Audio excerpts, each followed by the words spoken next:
তাই আজ বৃন্দাবনে সকলে ব্রজ গোপীগণ মনে মনে ভাবলেন, মা যশোদাকে কেমন করে মা কাত্যায়নী ব্রত করে গোপালকে পুত্ররূপী করে পেয়েছিলেন, তেমনি ভাবে আজ সকলে ব্রজ গোপীগণ মা কাত্যায়নী ব্রত করে গোপালকে পতিরূপে লাভ করবেন। তাই আজ এক সখী আর এক সখীকে ডেকে ডেকে বলছে, এই সখী চল, আজ আমরা সকলে যাব যমুনায়।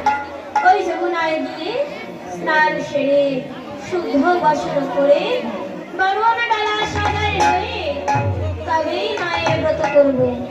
তাই আজ